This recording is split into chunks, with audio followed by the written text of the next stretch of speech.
I believe that this nation should commit itself to achieving the goal before this decade is out of landing a man on the moon and returning him safely to the earth. Hey! I've got fire in the cockpit. Liftoff. We have a liftoff. 32 minutes past the hour. Liftoff on Apollo 11.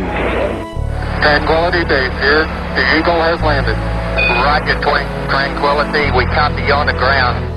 That's one small step for man, one giant leap for mankind. It was really dramatic. Rough terrain, cratered, hilly, and I kept thinking, nobody's ever been here before. I'm on the moon.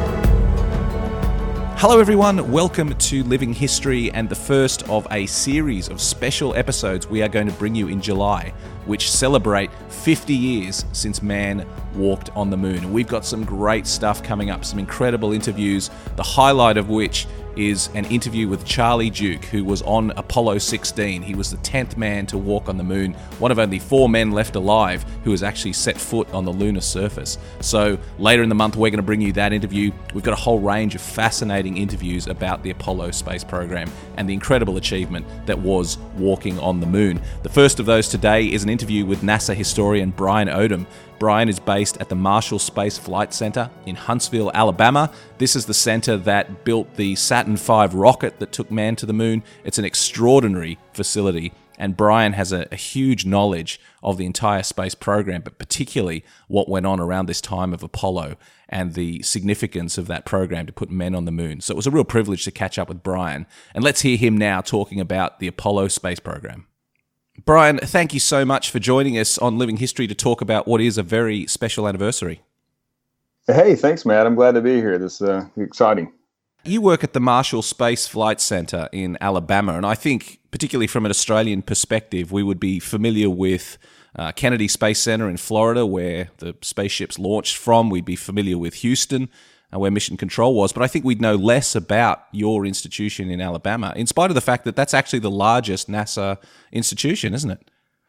Yeah, it's a huge thing, and particularly during Apollo. I mean, Marshall is known as a propulsion center, so that's what we do. We build, develop, design, test big rockets there. I mean, that's what we do. And you mentioned it's pretty common that, even for people in America, not just in Australia, when you think about Apollo, you think about those iconic images. And if you're talking about launch vehicles, it's not usually the construction that comes to mind, but it's the launch down at Kennedy Space Center, the fire and how cool those events are. But there's so much work that goes on in getting it to the pad, and, for Apollo and for the space shuttle program and now for the Space Launch System. I mean, that's a lot of work that Marshall's heavily involved in. So you deal with specifically propulsion at the Space Center there. So tell us a bit more about that. So obviously the construction of rockets, you developed the Saturn V for the Apollo program. Tell us a little bit more about what goes on there. Yeah, I mean, it even predates that. I mean, back in the early times during the Army years at Marshall, the Army time when Marshall was, before Marshall was created, you had the Von Braun team that came over. They got to Huntsville in, I guess, June of 1950. So from 1950 to 1960, they were developing a lot of the Redstone Rocket. So America's response to Sputnik, launched on the Jupiter C rocket, which was provided by Marshall Space. Provided by the Army, Redstone Arsenal before Marshall. The Redstone Rocket, that was important there. I guess Alan Shepard's first launch, May 5th, 1961, that was aboard a Mercury Redstone, the launch vehicle. And that was something that Marshall had contributed as well. So, the Saturn I, Saturn V, so there's a lot of work that's going on in the background there. You mentioned Von Braun and the team. I mean, this relates directly to World War II. And interestingly, I lived in London for a couple of years, and at the end of my street was a little church, and it had damage on the side, which I assumed was from the Second World War. And what I found out when I did some research is that was from a V-2 rocket that landed in the park next to the church. So we've got this whole chapter of history related to the vengeance weapons that the Nazis were firing on London. That's very closely linked to America's space program, isn't it? Can you talk us through that era a little bit, and this connection between what was happening in Germany in the Second World War and the early days of the American space race? Yeah, well, a lot of what the Germans have done, Von Braun's team, he's a young guy, he comes in, he leads this group, and they really for the first time for the first time ever, ballistic missile development that, took something that had been theory and really made it, they developed a lot of experience, put it into practice. They solved a lot of problems like guidance and control, and developed, for a wartime piece that was the V2 rocket. And definitely that's a kind of harsh chapter in this whole history because, as we know, there's a lot of things associated with that as far as, the development of those rockets, the manufacturing in particular, the use of concentration camp labor and that sort of thing. So it definitely puts it's a harsh thing. And, President Truman, who signed on to what became Project Paperclip, that brought this team over to America, that was even Truman himself had a lot of problems kind of justifying that, on a moral issue. Is this something that we can be involved in? But the decision was made basically out of a new Cold War necessity that was emerging around them. That you want to get this experience that this group has and harness that intellectual capital or intellectual reparations, I guess. And you also want to deny it to who you now see as the next enemy, which would be the Soviet Union. So eventually Truman agrees to go through with it. 118 Von Braun and 118 people come across with him as part of this Project Paperclip.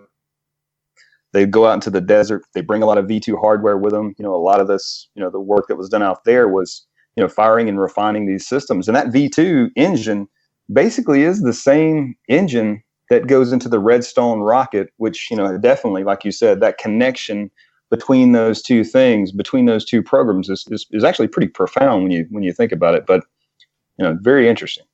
Into the 1950s, the development of the space race against the Soviet Union. I mean, America pretty much at every turn was behind the Soviets. Talk us through some of those achievements that had been made in the 1950s in space exploration and America's situation in relation to the Russians. Yeah, that was always part of the story was that with Sputnik in October of 1957. The Soviets take, the first big step and put the world's first satellite into orbit. And, for people in America that, and I guess, in different parts of the world, that had a pretty profound psychological shock because, the Soviet Union that a lot of people had viewed at the time, based on the propaganda of the age as being, this vast backwards country that, technology was far inferior of any, Western power.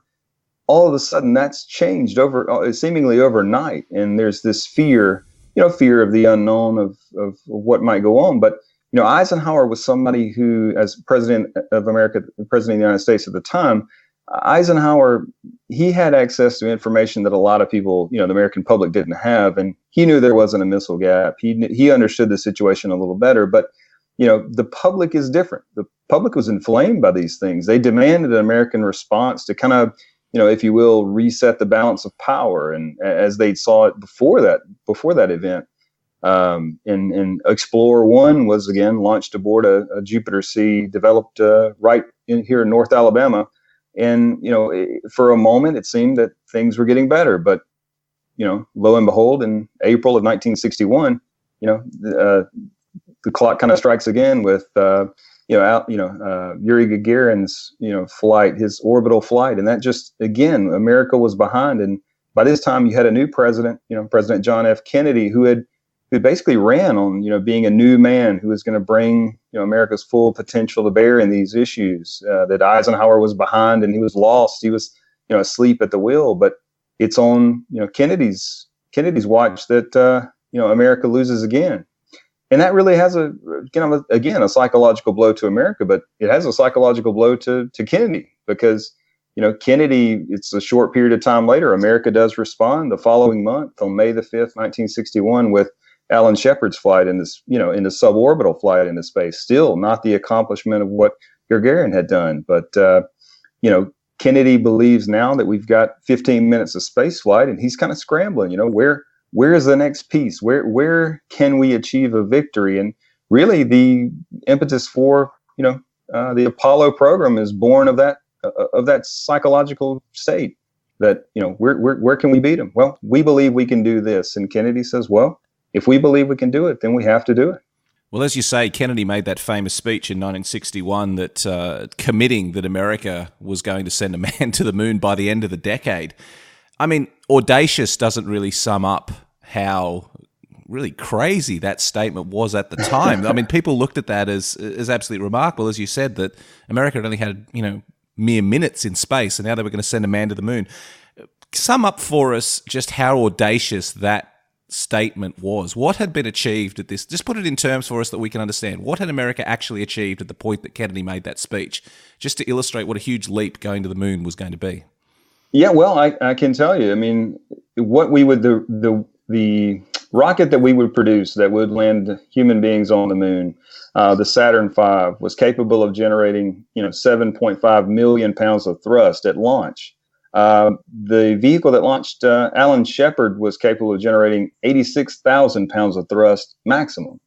So, I mean, that's a huge, gigantic leap. You just don't scale up those things. So the people at Marshall understood what the challenge would be, but it's almost a situation where they didn't even understand the technical challenges that they would face until they began to actually develop the technology. So it's learning every day. And, the audacity of Kennedy's declaration really struck people. I've heard lots of different comments about, they were up for the challenge because they were so young. That's one of the things to remember, that the average age here is, 20, 25, 27 years old.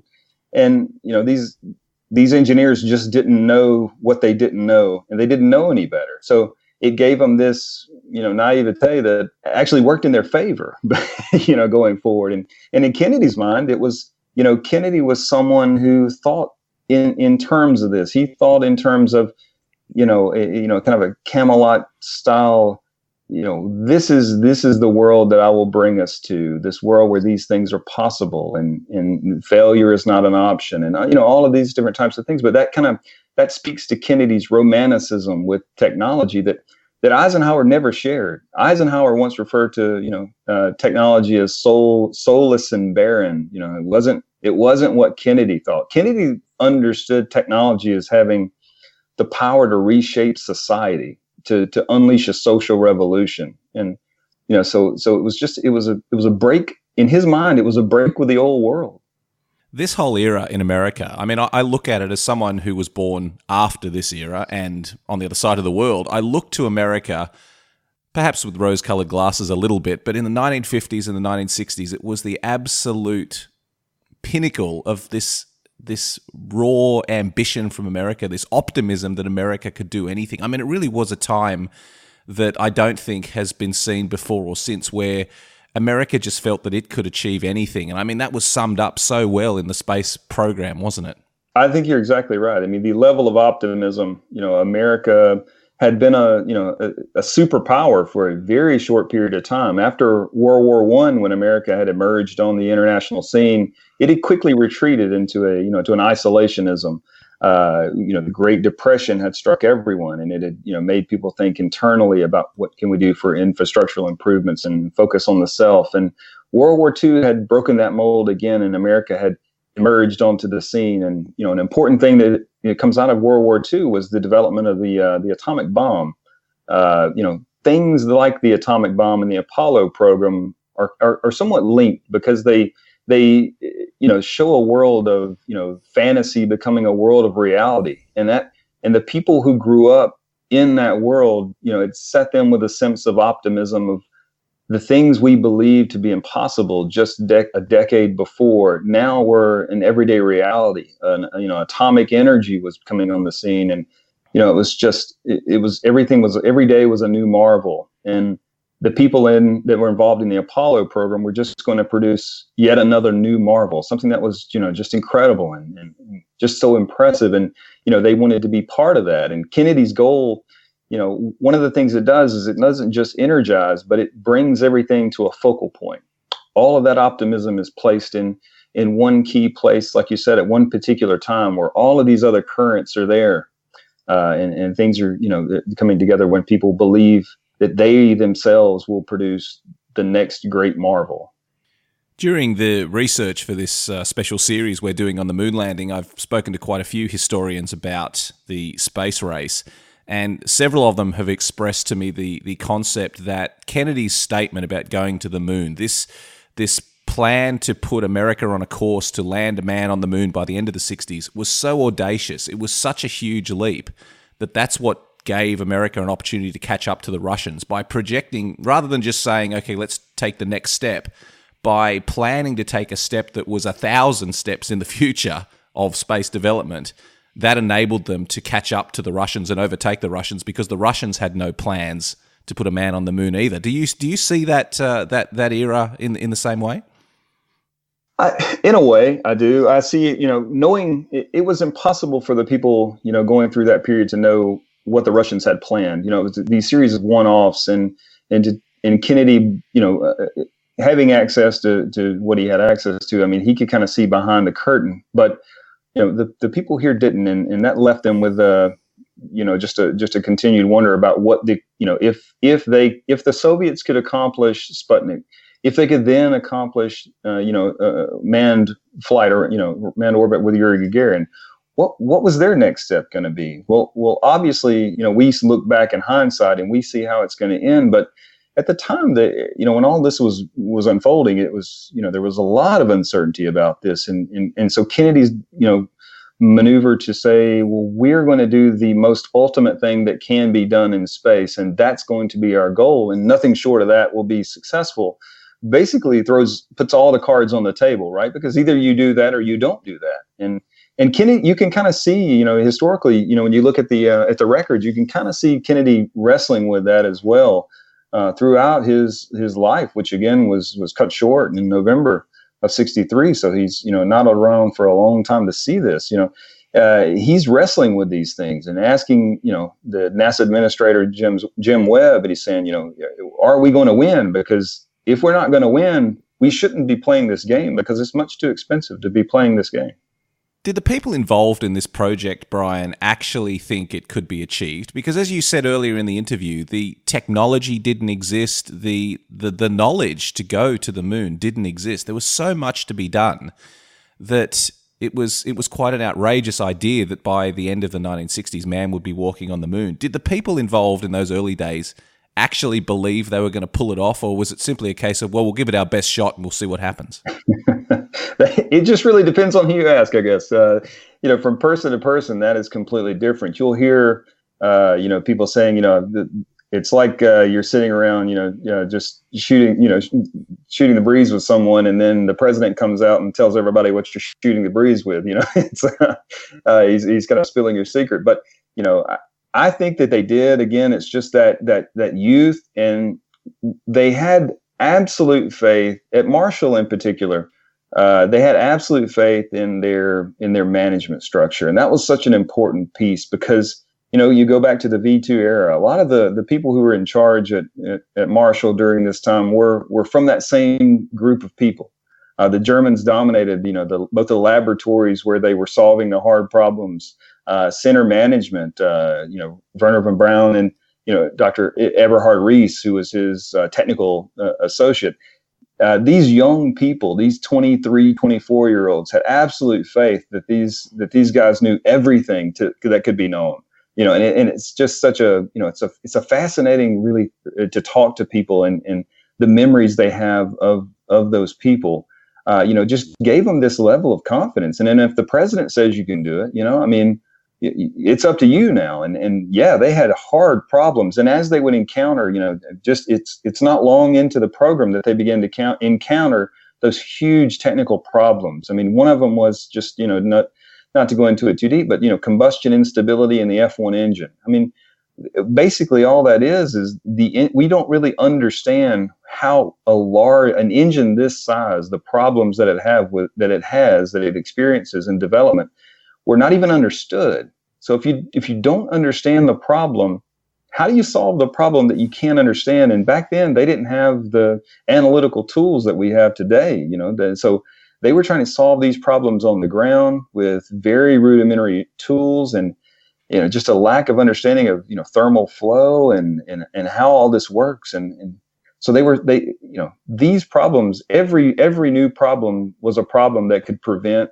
the mission from being accomplished. And just the again, like you said, the audacity to believe that you can do anything. It was a very particular time in American history, and I mean, we can talk about it too, but the other thing that's going on here is throughout the 1960s in America and across the world to some degree, social issues are on fire. In America, in the location we're in today, the South was, still the Jim Crow South of segregation, and in the midst of all this technological marvel, you had a world that existed of two separate cities. There was the city for African Americans, and then there was the city for whites, and all of these things came together at the same time, and it's just amazing. You're so right, and talking about America at this time, I mean, I've heard America described before as the great contradiction, that on one hand you've got this incredible coming together of hundreds of thousands of people to make the Apollo space program a success and to put man on the moon. And then, as you say, the social issues that are going on in the background. Also, we've got the Vietnam War taking off at this time. It really was an era of dramatic change, to put it very mildly, wasn't it? It was. I mean, and that's something that Kennedy wrestles with, because Kennedy understands that, a lot of it is political. Kennedy understands that he's won a narrow election against Richard Nixon, Eisenhower's vice president. And he understands that he has the ability now as president to transform the South and to really bring the South into the fold. There was, the Civil War in the minds of a lot of people in the South. The Civil War hadn't ended. There were still these two separate countries almost, and Kennedy and Johnson, to a larger degree later on, utilized this funding for the space program as a lever to bring the South further into the fold, to develop a new middle class that would understand, a Sun Belt economy where people had jobs and they were technological jobs. So that was all changing too. And Kennedy, from the very beginning, Kennedy understood that civil rights was, a big piece of that was going to be civil rights. Could he change the South and be electable in 1964?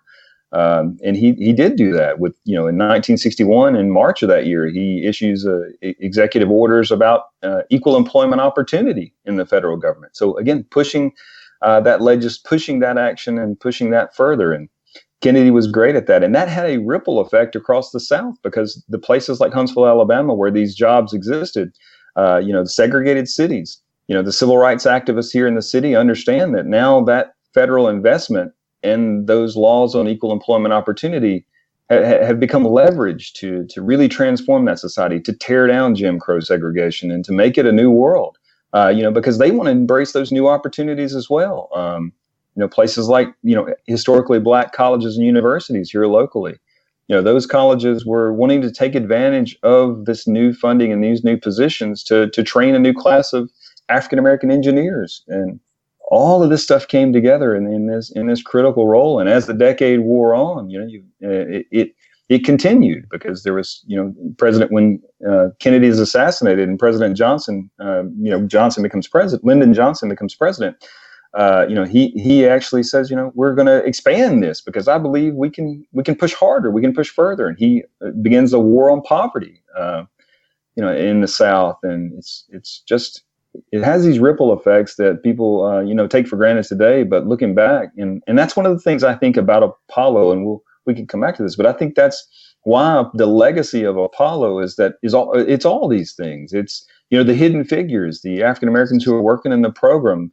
But Apollo was so big, and it was so powerful ideologically, economically, that it could transform society. It didn't just land on the moon and go away. It changed America forever. It changed, to some degree, changed the world. One of the examples of just how audacious this program was, the changes that would be required. I mean, the most obvious example is probably the technology when we talk about getting man to the moon. And in your installation down there in Alabama, where the Saturn V rocket was developed, I mean, that was really crucial, wasn't it? I understand that there were incredible technological developments at every stage of this program, but no one was going anywhere unless they came up with a rocket powerful enough to get them out of the Earth's atmosphere and to the moon. Tell us a little bit about, I mean, it's your baby really down there in Huntsville. Tell us a little bit about the Saturn V and what a remarkable piece of technology that was. It really is. I mean, it's still, to this day, it's still just one of the most impressive things that, humanity, I believe, has ever produced. You hear, you talk to people about being here in Huntsville when they were testing that rocket, and just the first stage. I mean, it's a very powerful first stage, but it has these 5 F1 engines, each one capable of generating 1.5 million pounds of thrust, and collecting those things together and testing them in one system, and people could feel the vibrations, and in their homes in the nearby city. That's something that generation grew up with, and no one that was here, forgets where they were the first time they felt it, and how big of a deal that was. And, but from just developing the technology itself, it was just like you said, it was a marvel. It just, the power of the individual turbo pumps for the engines, just, something that had never been, even conceivable before. And as we mentioned before, with problems like combustion instability, with problems like, just getting those turbo pumps to function how you want them to, it's amazing. And, developing new materials, because, the old alloys just weren't working, properly. It's, you want to have as light of a vehicle as possible, but it has to be very rigid, very strong. And so finding a balance there, finding, materials that will allow you to have, in the second stage of the vehicle, the Saturn V, that second stage, you have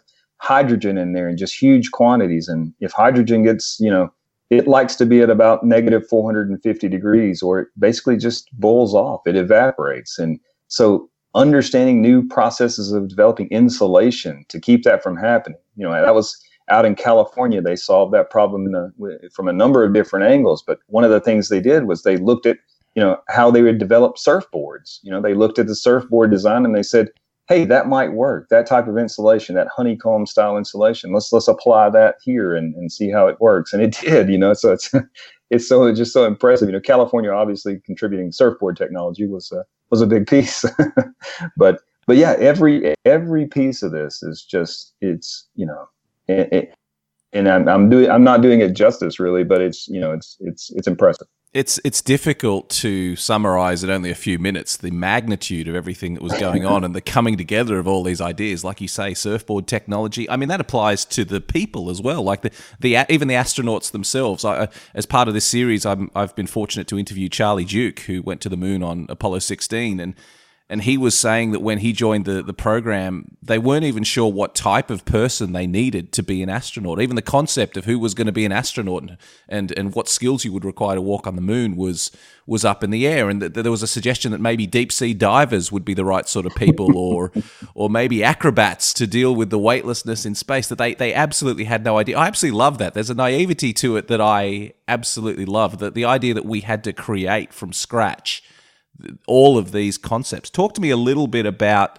the astronauts who were eventually chosen, because they decided that test pilots were the way to go in the end. Talk to me just about this amazing group of men who went through all the programs, through Mercury and Gemini, and then on to Apollo. Talk to me about this amazing group of men that actually would go into space. That's exactly right. I mean, it takes a very unique mind to do that. Physically, obviously the physicality of being an astronaut to this day, continues to be a key prerequisite. I mean, the work that these men and women do today is incredible, and the shape that they're in, and but their minds and what they have to know to accomplish this job. You mentioned the development of the Saturn V hardware. You would expect that the engineers who are down in the weeds with these things, they understand them from top. They're a piece of it. They understand very well. But one of the things about the astronauts is that they were trained on, each person was given one piece of hardware that they had to learn. So you'd have someone who became basically an expert on the Saturn V. You had somebody who became an expert on the command module, on the lunar rover, and all of these different pieces, the guidance computers. So, they had to be, Renaissance men, right? They had to be able to do all of these things and just take in all of this information, and then be able to still have those steel nerves when things didn't go as you planned, to be reactive to it, and to use that all that time you've done all the work you've done in simulators to prepare yourself for this, to prepare for every eventuality that might occur, and be ready for it, and not get too tense, so it's incredible. You go back to the first program, the Mercury 7, and you think about the work that they were going to have to do. Basically, for Mercury, it was a little different. Mercury was a program that was just putting human beings into space. And that was basically the idea, because there was so much you didn't know about that. Could we put a human being in space, and how would they react to it? Would they be able to see? Would their eyes get distorted? Would they, would they go, there was the idea that, there might be some space insanity or something, so all of those things were on the table. So we move during the success of Mercury, we solved a lot of problems. And the next step was the Gemini program. And Gemini was about, learning to live and work in space. Okay, now we can get to space. Now let's be there for a little bit. Let's learn some things that we're going to need to go to Apollo. So, docking, rendezvous and docking with spacecraft on orbit was something that, very difficult. It's just, it's a piece that people take for granted, that you can maneuver in space and in orbital mechanics and get things to line up just like you like them, and then dock with another spacecraft. If you've seen the movie First Man, you see the problems with some of that, right? I mean, Neil Armstrong is in space during Gemini, and, he's docking with the Agena vehicle, and things go wrong. And what do you do when things go wrong? So that exemplifies, again, the type of person that these guys were, that they were willing to risk this. I mean, and by the time you get to the Apollo program, you think about, Apollo 1, the fire, Apollo 1 reminded everybody exactly what it was they were doing, how risky this was. And, the astronauts themselves, I mean, Gus Grissom, before, he's one of the astronauts that's killed in the Apollo 1 fire, Grissom, they ask him that question, how risky is this? And he says, it's very risky. And we understand the risks. And if something happens, know that we've understood the risks, but that the risks were worthwhile because of the larger mission of what we're doing. So, doing all of these things and learning all of these things, knowing what the risks were, and still going through with it. If there's a group of people who were heroes at a time when people needed heroes, it was these guys and the work that they were doing. But again, also don't forget the science side of it. I mean, Harrison Schmitt, the last man, one of the one of the last men on the moon. He's a geologist. He's a PhD geologist, and he's taught people, when we get to the moon, why do we go to the moon? Again, today we're going back to the moon in 2024. Why do we go back to the moon? Well, the moon tells us a lot of very important things, and these astronauts understood all of this. They understood the value of the science, the value of what they were doing, and took those risks just beautifully. You mentioned Apollo 1, the fire in 1967 that killed 3 Apollo astronauts. When I spoke to Charlie Duke, and I mentioned this because he was obviously very heavily involved in the program at this time, he was one of the astronauts training for the Apollo program at the time, and he expressed the view that it wasn't all plain sailing, that even though there was this optimism and even though great achievements were being made every day, that he did touch on the fact that perhaps there was a little bit of this go fever, this idea that we have to go, and that perhaps corners were being cut, that perhaps the risks weren't being fully understood, and that the Apollo 1 fire changed all of that. And he said it was a new program after Apollo 1, the way they did things, the caution that they used going forward. Do you see that in your analysis, the history of this time? Definitely. I mean, the things that were going on that led to Apollo 1, like you said, the schedule and the pressure to fulfill the mission by the end of the decade, particularly after, Kennedy is assassinated, now doing this for a martyred president and making sure that it was done, and the Cold War value of all of this, to making sure that we weren't beat again. Because, the other thing is that, a lot of people, there's this notion that after a while, after Gagarin's flight, that the Russians somehow just went away and stopped playing the game. They didn't. The Russians get back in. They lost their, Sergei Korolev passes away in the middle of their program, and he was, someone that was incredibly vital to their own program. When he's gone, there is this lull. But the Russians, by 1968, the Russians are clearly back in the game. So there is this pressure that feeds back into the system. This system of over 400,000 people nationwide who are developing these, hardware across the country, and almost every state is contributing something to this program, and they did feel the pressure. But Apollo 1, that fire, I think it really, like you said, it reset the table. It made people turn Why are we doing this when there are people involved in this? And let's clean up. Let's get the system back together. And there were a lot of changes that were made in management. There were a lot of changes that were made in vehicle design.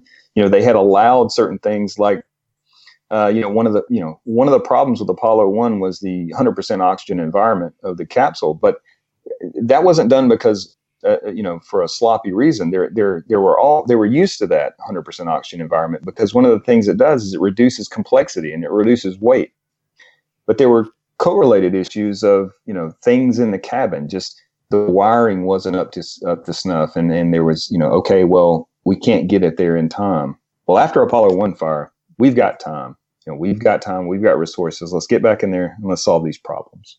It's really remarkable to think that it was only 2 years after that fire that we actually walked on the moon, because that could have been the thing that, I won't say ended the program, but losing 3 astronauts on the launch pad during a test. And the first one as well, Apollo 1. This wasn't Apollo 7 or Apollo 1, the first Apollo program, the first capsule on the launch pad, losing those astronauts. I mean, there must have been a temptation there to delay the program, to put the brakes on and say, okay, well, let's not worry if it doesn't occur in the 60s. Let's just do it right. Well, yeah. Well, Apollo 1, again, that was just part of a test, right? So this is, if we're having these problems on a test, what is it going to be like when we finally get this gigantic Saturn V that has all these problems? Because another decision that was made pretty early on was not to test. It was called the all-up decision. George Miller, who was one of the administrators in headquarters, he said, if we're going to meet this schedule, we can't test this vehicle like the Germans would like to, which is one stage at a time.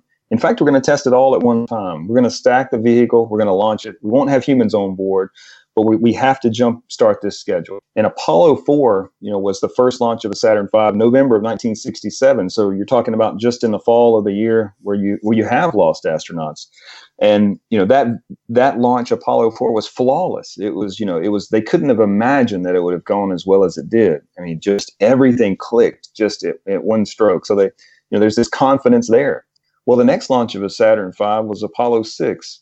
And the launch of Apollo 6 was almost terrible at every stage, except for the fact that it actually achieved its goal of, it achieved an orbit, which wasn't exactly the one they wanted, but it was close. I mean, there was pogo of the vehicle, which is basically, a thrust oscillation up and down the vehicle causes it to shake violently.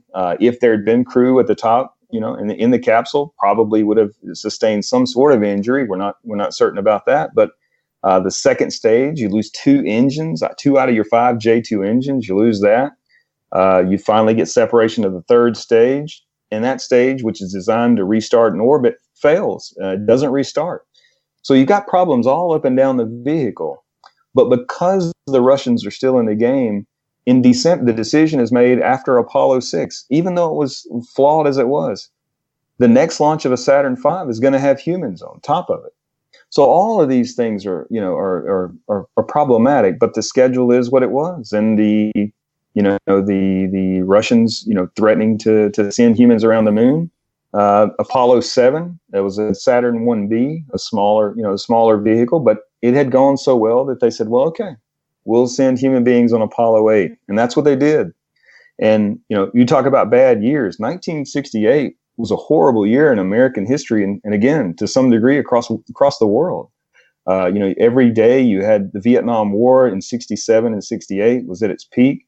The same day the Apollo 6 had launched, Martin Luther King Jr. was assassinated. That summer, Robert Kennedy, who's one of the front runners for the Democratic to be nominated for president, he's assassinated in Los Angeles. In 1968, at the end of that year, people were looking for anything to take their minds off what was going on. Apollo 8 delivered that. Apollo 8 was a very successful mission, sends 3 astronauts around the moon. They read from the book of Genesis on the way back on Christmas Eve. They take a photo during that mission that basically of all of the Apollo missions is one of the most iconic photos. And it's not really of the moon, it's of the Earth rising over the lunar horizon. And it just gave people, that image, it energizes the environmental movement, and it gives people this view of themselves that they've never had before.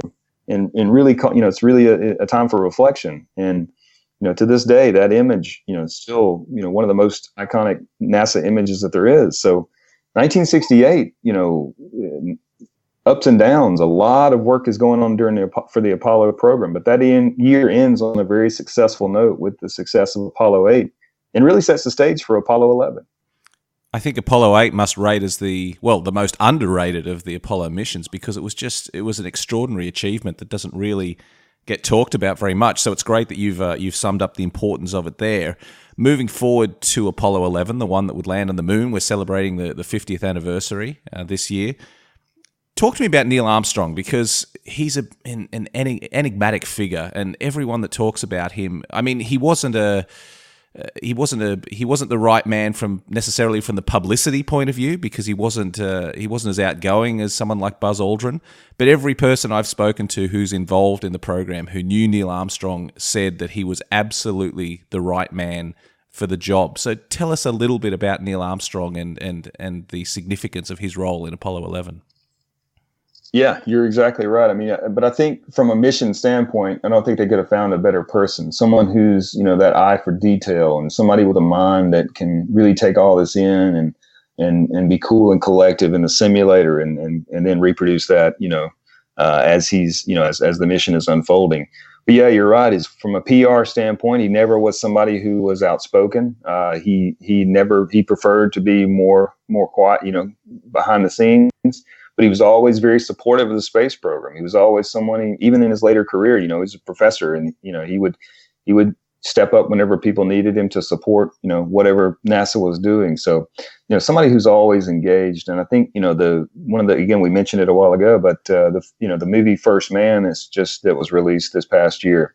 I think it really captures that, because Jim Hansen, the author of the book First Man, he tells that he really does a great job summing up who this enigmatic character is. Somebody who's, he's all about the mission. He's not about the self.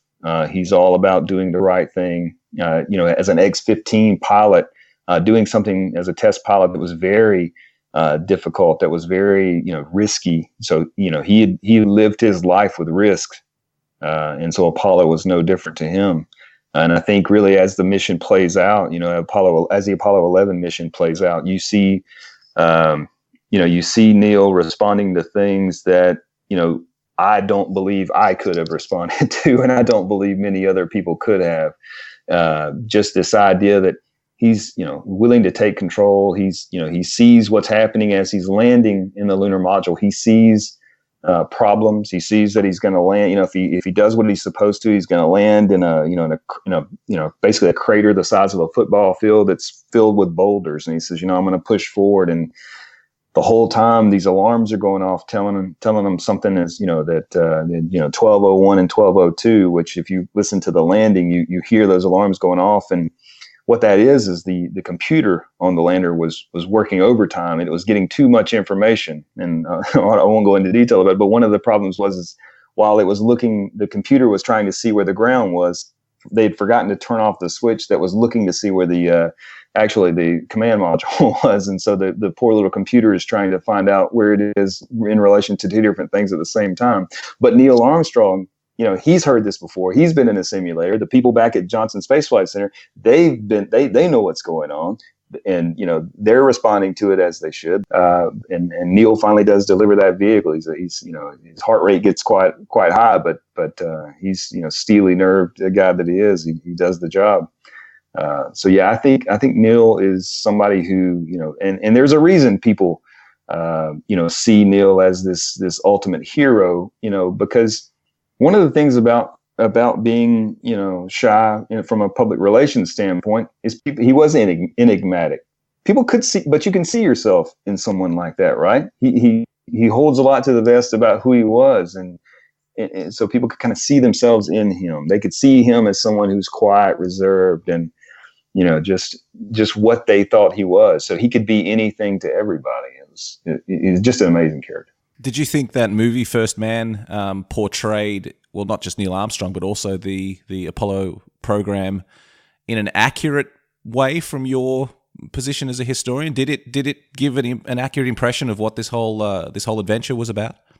Well, that's asking any historian what a movie does. There are these elements, right, that are, dramatization and are done for effect to pull in other folks. And if you're willing to look past those things, which I definitely am, I think it's a great movie because, I mean, it sums up, it really summed up that character and what the program did. One of the things about the Apollo program that people forget is the impact that it had on families. And not just Neil Armstrong's family. You talk to people who worked, these 80-hour work weeks, the engineers behind the scenes, just working to solve these huge problems, bringing the problems home with them, and they're thinking about how am I going to solve this? And that's what they do. They do that 24 hours a day, basically. They dream about this. They delay family vacations. They miss family events, baseball games, dance recitals, to make sure the schedule is going. And it does have a profound impact on them. The divorce rate was very high among these people. And so the sacrifices that they made to fulfill that goal, are just incredible. So I think First Man, to me, the movie really did, it got to that. It got to that in a way that you could replace Neil Armstrong with an engineer who's going through that. He goes to work every day and they do what they do. And and it was this type of program, but and the other thing is just the beauty of that film is another thing too, the visualization of it, because if NASA's anything, it's an image heavy institution. It's when people think NASA, they think about these iconic images, and that videography for that, I mean, it was incredible. It portrayed that very well. Some of their launch footage, and one of the things that the producers of that movie actually did was they worked with NASA very closely. They worked with James Hansen on that, but we supplied them with a lot of this, this footage that hadn't been seen before, 70 millimeter high quality footage that allowed them to tell that story a little more visually appealing, and they did a fantastic job of that.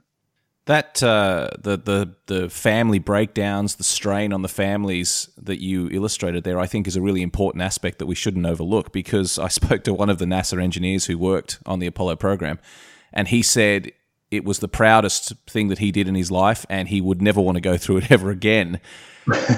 Talk to me about that collective effort behind the scenes, because I was reading that I think it was 400,000 people were involved in this program by the time it was completed. I mean, talk to me about the importance of that collective effort at every level, not just the men who would be up on the moon, but at every level, from engineers to people behind the scenes on this program. How important was that coming together of people? Exactly. I mean, you think about over 400,000 people working across the country, developing over 5.5 million parts that all have to come together to produce one launch vehicle. That all of those parts have to be, the quality control on every piece. It only takes one thing to fail, right? I mean, all of these things have to work, but only one of them has to have a critical failure, and it doesn't. And the pride that people took in their work, that and people, that's one of the things about NASA today, even, is that the people, take so much pride in the work that they do, and the attention to detail, because, it's so important, especially when you're thinking about something that's going to be in space, that, it has to work, not even from a launch vehicle. When you talk about, things like a Chandra X-ray Observatory that Marshall manages, all of those pieces have to come together, and it takes a huge amount of effort behind the scenes. So yeah, Apollo wasn't any different. I mean, Apollo was really a super version of that, because logistically getting all those pieces together, you have to have people moving one thing to another place and bringing things to the Cape, testing engines. So yeah, I mean, it's just incredible. And one of the things, again, going back to the social issues, we talk about the hidden figures moments, not just for African Americans, but for, women of all stretch, and that participated in this, that, like we said, just decades before had been, basically discriminated from these jobs, particularly African Americans, had been basically barred from these types of jobs in the South. There was never going to be a hope. If you're a young African American in Alabama, your professions are limited before you. But the Apollo program comes along, and because of the Civil Rights Act and a lot of different legislation that comes out of the Civil Rights Movement, now these careers are open to you. It's amazing. Looking back after 50 years, I mean, it's hard to believe it's been 50 years, but just looking back on this incredible achievement, I mean, when I spoke to one of the astronauts, his position was that his expectation was people would view this as a great American achievement. And the thing that heartened him deeply is that people overseas said, we did this, we walked on the moon. And so there was a great coming together of people. It wasn't seen just as an American achievement. It was seen as something that mankind had done. From your position, talk to me about the legacy of Apollo and walking on the moon. Why was it important we went to the moon? And what does it mean for us as human beings 50 years down the track? I think you're definitely right. I mean, from an international perspective, the world was watching. It wasn't just America. This was something that, while America may have led the way on this, it was something that the world looked at with great interest. What is possible? How has technology changed over the decades that has gotten us to this point where, mankind coming together can solve problems like this? And I think, there's something, in the spirit of, humanity that sits at the seat of all of us that, that's why it inspires us, what's possible. And that's something, again, that's something that NASA, space programs around the world continue to do. They continue to inspire the next generation of people because, big space programs are the work of generations, and it's inspiring people to go down very difficult career paths. It's inspiring people to do the hard work to prepare themselves for a job as an engineer, as a scientist, to contribute to one of these programs, knowing that you could be the person that, is going to solve something that we haven't done before and be part of something that's never been done. Gravitational wave detection. I mean, something like that. We still don't even understand. It's still a difficult topic, but black holes, dark energy, dark matter. People can see the work that NASA is doing today, and see the work that the space programs around the world are doing, and be inspired by that, and go down career paths that are incredibly rewarding. And that's, again, that's one of the things right now. NASA is engaged in the next big mission. I mean, we're going to go back to the moon by 2024. The vehicle that we're, like where we had the Saturn V during Apollo. Today we have the Space Launch System, and that's a huge vehicle, one of the the largest vehicle in development today. That's going to take us back to the moon and beyond, on to Mars. But that work. The world is watching that as well, and the world will participate in that because whereas Apollo was in a Cold War context, if we're going to do these hard things and sustain them going forward, it's going to take that international community. It's going to take everyone participating. And the greatest example of that is the International Space Station today. People participate in terms of, the hardware that was developed for that, in terms of operations for that, and in terms of the science that goes on that every day. It's an international thing that everyone in the world can take pride in, and that's important. Well, Brian, thank you so much for your time to discuss this, because I can imagine how busy you are at this stage with the 50th anniversary coming up. But it's just been wonderful, and your insights and the way you were able to articulate the importance of this program. It's just been absolutely fascinating. So thank you so much for joining us. We'll get you back on the show on a future episode. Just thank you for your time. It's been really wonderful. Hey, you got it, man. Anytime you need anything from me, let me know. I enjoy doing this. That's one of the things about working for NASA is that there's something that's just always incredibly interesting and diverse.